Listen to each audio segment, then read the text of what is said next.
awakened mind, timelessly spontaneous and uniform awareness, the spacious nature of phenomena just as it is, the naturally settled state, is Dharmakaya by nature, the expanse of primordial equalness. It is present in everyone but within the reach of only a fortunate few. If left just as it is innately ensured within that context. Sambhogakaya, infinitely pervasive, naturally lucid, and spontaneously present, is present in everyone, but the perception of it is within the reach of only a few. If you rest naturally with whatever manifests, without conscious striving, it is evident. The continuous display is the infinite expanse of Nirmanakaya. It is present in everything, clear in the arising of things. It is the pure expanse of self-knowing awareness. The miraculous display of wish-fulfilling qualities and activities, moreover, is nowhere else. Like turbid water, when the sediment settles, it becomes clear if you rest in the naturally pristine state. Longchenpa, the basic space of phenomena that we continue with, how does one arrive at this position of being one of the fortunate few? That has to do with following instructions by qualified instructors, looking into lineage-based teachings that have they've been substantiated over time. They uphold ethical scrutiny and so forth. Instead of something wacky, go with something a little bit more established. Well, we're picking up where we left off. But to come into this kind of awareness and practice from the readings that I do here on the 12-Step Buddhist podcast, you should look on the podcast website for our guest instructors. I have Igor Birkin up there, who is just outstanding. He's actually starting a retreat tomorrow morning that I'll be attending. Steve Landsberg is also someone who I will send you to. He has a new Instagram and YouTube. And I'll make a little page and point to Steve for now, and then he will produce some content. He actually gave us a retreat for the 12-Step Buddhist, some of my members of that group back in like 2010 or 11, something like that. So these qualified instructors will give you qualified instruction. And if you follow the instructions, then we can achieve the results. It's like baking a cake. So, welcome to the 12-Step Buddhist Podcast, episode 97. My name is Darren Littlejohn.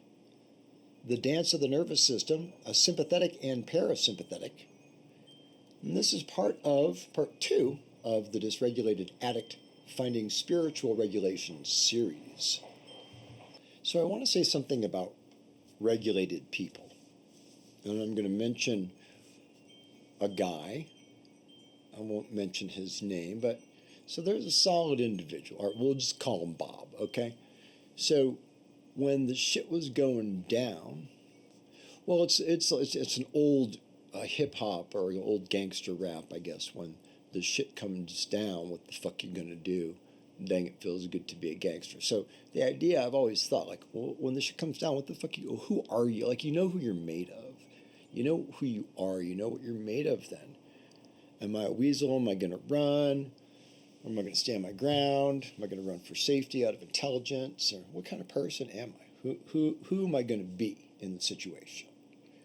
By the way, my noise gate's a little bit less, and there might be a little bit more background noise, but I can't stand that noise gate sound. If you don't know what that means, it doesn't bother you, then disregard. But when the things were happening that were terrifying, and I just went to that person and I just looked directly at that person with my being. I just faced them with my energy, and I looked at them in the eye, and I said, Bob, how are you feeling? And, as a regulated guy, I mean, he never twitched, never batted an eyelash, really never got upset.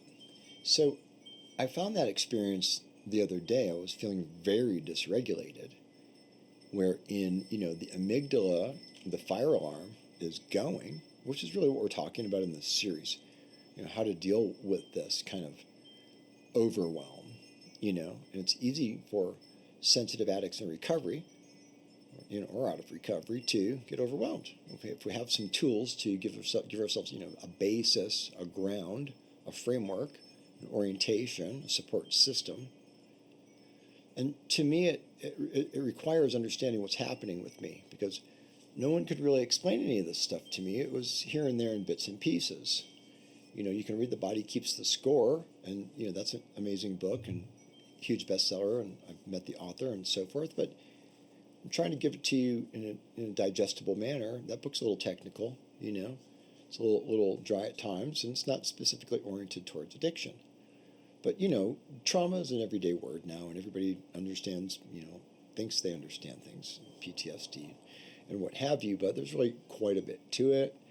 And, I was overwhelmed, and I was just at the peak, because I really can only process so much. And if I get negativity, it just really shocks me.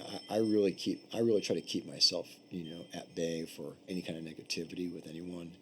It's just toxic. I want mental health, and if there's negativity, I don't feel mental health. So it's very difficult at times. And, I happened to have a therapy appointment, and, the lady's pretty regulated. And I said to her, you're really regulated. This is a new therapist.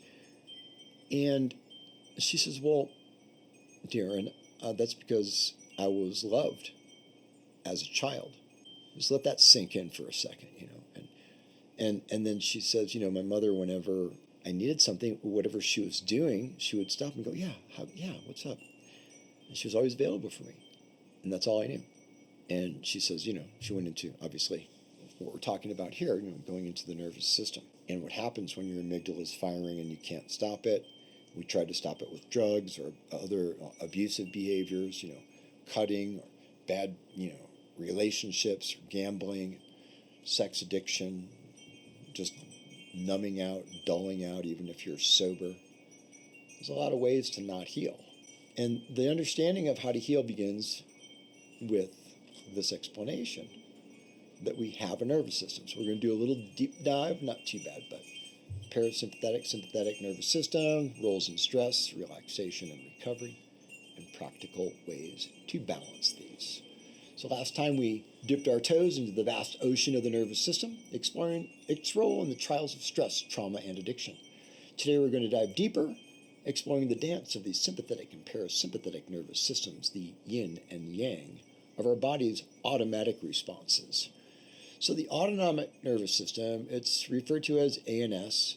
And let me just preface all of this with, I give you only what you need to know, and you don't need to memorize it. You just need to absorb and understand some of the knowledge. So you can just take it in and understand, okay, I've got a system. It's called autonomic, okay? It's a silent conductor. It orchestrates the symphony of our body's functions without us noticing. It's the unseen hand that guides our heart rate, our breath, our digestion. So it has two layers, sympathetic and parasympathetic. We all know fight or flight. That's the sympathetic nervous system, or SNS. It's what happens when we are threatened, when we feel threatened.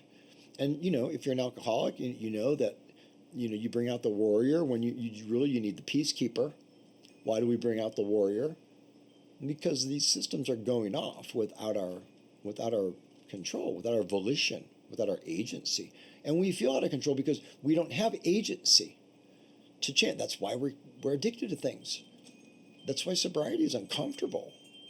I even just, 10 years of power yoga, just boom, 3 classes a day. I mean, it's easy to, but hey, have a positive addiction. At least have a positive addiction. So why we're just talking about this, because if we don't understand that we're in this state of high alert all the time, then we could be sideswiped, blindsided, right? So if the warrior's drumbeat is always pounding, this is the analogy for today. We're always pounding the drum of war, right? And what drum are we pounding? What drum do you want to pound? How about the heartbeat of compassion instead of the drum of war? So in this case, this is our context just for understanding this stuff. So what happens when we're in fight or flight? Heart rate goes up, breathing shortens, blood goes to the legs so we can run, all that kind of stuff.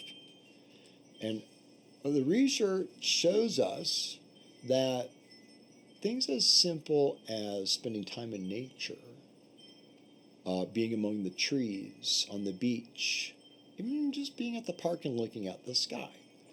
And there was a researcher named Magdalena Vandenberg. She and her team found that even looking at photos of green spaces can increase parasympathetic activity, helping to soothe the inner warrior. Play a different tune. But going back to the parasympathetic, this is the rest and digest. The calm, deep, slow rhythm that soothes us, slows our heart rate, nourishes our bodies, helps us heal. But it's also not just the getting still, but the restoration that happens.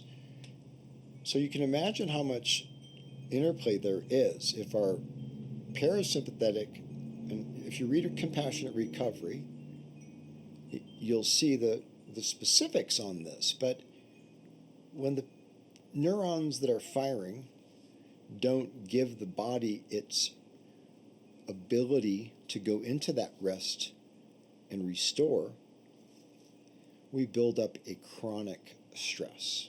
And you can imagine the layers of difficulty that happen if we're young and we're trying to develop, our bodies and brains are trying to develop, and these obstacles literally prevent us from growing up properly, emotionally, mentally, intellectually.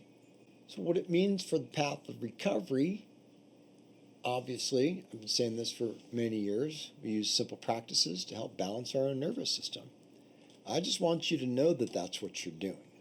So we soothe ourselves, like I said, time in nature, practicing mindfulness, even in a room, engaging in our breathing practices that we always talk about on the program, or in yoga, all these sort of inner soothing techniques. For me, the system, I'm writing about 1977, 78, and 79, and going into that space, since I'm pretty much in a deep meditative, reflective, psychic, intuitive, more or less, more of the time than not, it really brings up a lot of openings. A lot of things open up, a lot of memories flood my mind, and I can feel things and remember things and know things.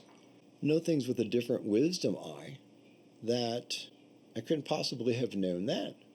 This is why we're doing the work that we do.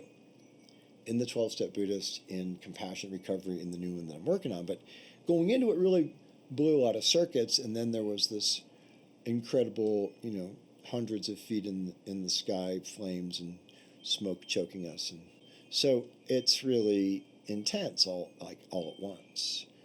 And there's other, pressures and so forth. But what do you do when you get into that overwhelm? And like me, I'm already in a state that's subject to, get into very emotional response and so forth. So the therapist just said, try to be calm when you use your soothing techniques, and when you get into that calmer state, then write your thoughts. It's a really powerful, really simple tool, but see, she was the grounding rod that I needed. So if you're a dysregulated addict like me, you got to have your grounding rods. You don't want to surround yourself with crazy-making people. I've been stuck with them throughout my life. I've chosen them. We stick to each other like glue. I run, I hide, they find me.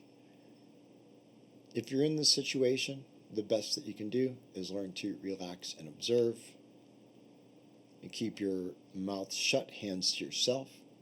Just try to speak no harm or ill will. And that includes being on the defense. Some people want you to be on the defense. For some reason, it makes them feel in control. They need that because they're afraid, obviously. We're all, some of us are more aware of it than others, but we all know we're going to die. And we see things erode, and sometimes, we start to wonder, what is the meaning of it all? It doesn't make any sense. Fortunately, the Dharma gives us a frame to work with. When we start talking about life is suffering, say the Four Noble Truths, what does that mean? Well, we're talking about it right here. I want you to understand what it means. Why does it mean that? Well, you have a nervous system. If you experienced traumas, you have dysregulation potential, depending on the amount of trauma, the type of trauma, the duration of trauma, many other factors. But if you got those vibrations of the warrior drum beating, or no drum at all because you're so afraid, you're just passive, you can't even hear your own heartbeat, could go in either extreme. Or just saying, try to find a more regulated rhythm. Put on music that gives you a regulated rhythm. Whatever relaxes your mind in a healthy way, use that to help regulate your rhythm. And this is how we get onto the path of spiritual regulation. When I came out of the therapy session, I was relieved. I was able to put on a tune, and I don't know, I've been dancing around a little bit, jumping jacks, doing some chaturangas, some high plank, low plank, up dog, down dog, getting my own yoga something, trying to find my own power again as a yogi after not having, ability to do that. And now I'm just trying to do it with my circumstances, on whatever piece of ground I can find that will support me. This is how we try to get an understanding. Part 1 of the series with just the overview. Part 2, just giving us a little bit of a closer look. Next week, I really want to talk about allostatic overload. And that's a really big deal. It requires some knowledge and understanding. A little bit more on the stress on the body, but we're just building the pieces. These are very non-technical explanations, super what you need to know basis. The idea of all of this is to give us awareness, give us knowledge so that we can understand and cope and help ourselves and help others on the path. So it's nice to be on the path with you. It would be fantastic if you buy the 12-Step Buddhist, if you get Compassionate Recovery, and grab a couple of copies of those, pass them out. Helps out a lot of people. They get back to me and tell me how somebody gave them that book and then 7 years later they're a therapist. It's happened a lot. So keep it going. Talk to you next week. Till then, peace out and namaste.